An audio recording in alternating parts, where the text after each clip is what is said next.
Wow, bulir padinya sangat lebat sekali ya guys.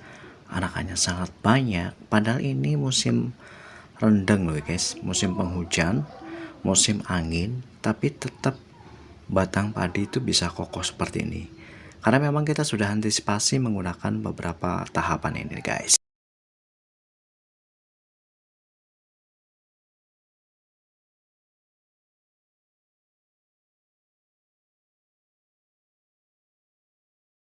Hello guys, welcome back again to my channel Intaniho 100.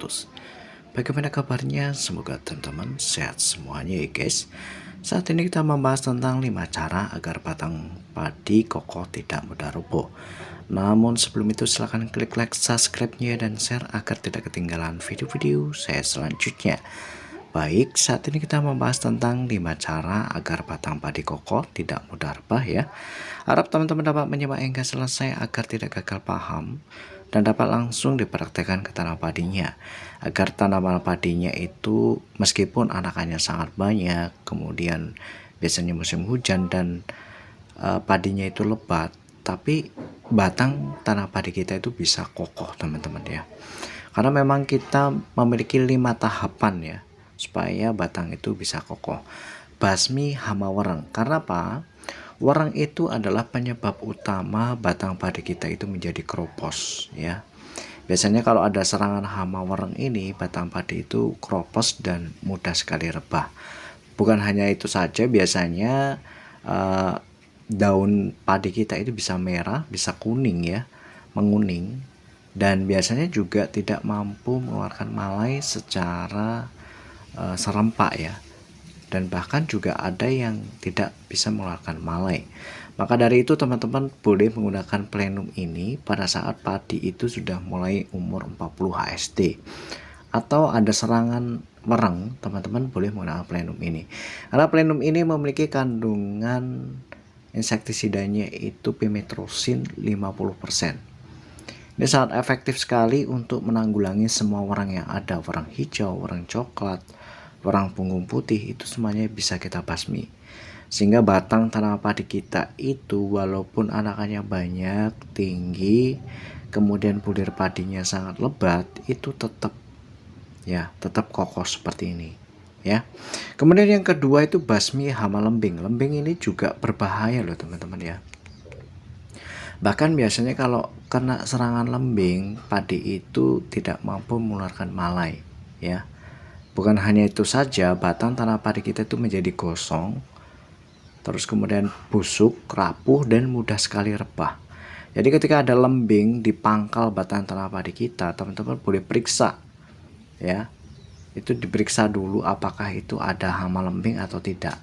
Ketika ada hama lembing, maka cepat antisipasi dengan menggunakan plenum ini. Biasanya kalau padi itu anakannya banyak ya, terus batangnya juga sangat kokoh, ketika diserang lembing ini maka biasanya padi itu akan mudah sekali rebah, kropos, busuk, dan tidak mampu berbuah, intinya seperti itu. Jadi lembing ini hampir sama dengan wereng ya, atasi dengan plenum ini. Dan bukan hanya itu saja, bukan hanya wereng, lembing, tetapi walang sangit juga bisa kita basmi dengan menggunakan plenum yang memiliki bahan aktif pimetrosinnya 50% ya. Kemudian yang ketiga itu cegah jamur hawar daun pelepah. Hawar daun pelepah adalah jamur penyebab utama batang padi kita itu kropos. Biasanya kalau sudah kena hawar daun, batang padi kita itu bisa batik seperti itu ya. Ada ada yang terkena jamur gitu, berlubang, mengering ya. Itu bukan hanya dari ujungnya atau bukan hanya dari pangkalnya. Biasanya kalau hawar daun pelepah itu sudah parah, itu bisa menyerang hingga tangkai batang tanaman padi kita yang leher dari malai itu. Sehingga malai itu tadinya mau berisi secara normal itu tidak jadi normal, karena memang diserang dengan jamur. Kemudian bagaimana cara mengatasinya? Teman-teman boleh atasi dengan Amistartop yang memiliki kandungan asosistrobinya 200 gram per liter. Kemudian Difenokonasolnya itu 125 gram per liter. Seperti itu. Itu sangat ampuh lah. Memang harganya mahal, tapi kalau lihat khasiatnya memang tidak mahal teman-teman, karena memang dua bahan aktif. Kemudian yang keempat, yang tidak kalah penting itu menggunakan pupuk tinggi unsur kalium dan magnesium. Ya. Supaya apa? Kalau kita berikan kalium dan magnesium ini, padi kita itu menjadi kokoh batangnya.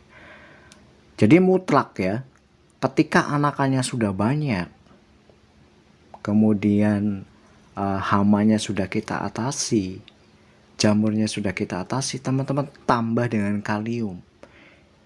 Ini sangat tinggi sekali ya, karena kaliumnya itu 80%.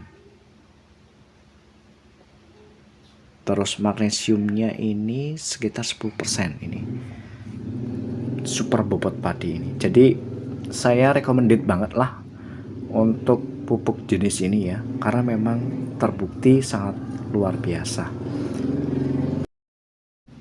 Terus kalau keempat tahapan itu sudah kita lakukan, kita sudah atasi vereng, atasi lembing, jamur awar daun pelepah, kemudian kita sudah berikan pupuk kalium unsur yang paling tinggi, maka yang tidak kalah penting itu keringkan lahan ya, agar lahan tanah sawah kita itu tidak gombior. Biasanya kalau gombior itu maka ketika kita melewati atau kita menyepray itu biasanya kena sprayer aja udah ngeloyop ya, sudah mau rebah. Itu karena faktor dari tanahnya yang gombior. Maka dari itu ketika padi sudah mulai mengeluarkan malai itu, mulai jebul, teman-teman segera buang airnya. Dan itu pun kalau sudah mau merunduk, teman-teman boleh isi air, kemudian lewat saja. Jadi cuman hanya basah gitu ya. Jadi jangan sampai gombior lahannya itu. Sehingga ketika lahan itu tidak gombior, akar-akar padi itu akan malah jauh lebih ke dalam, jauh lebih banyak. Karena melihat mencari sumber mata air seperti itu.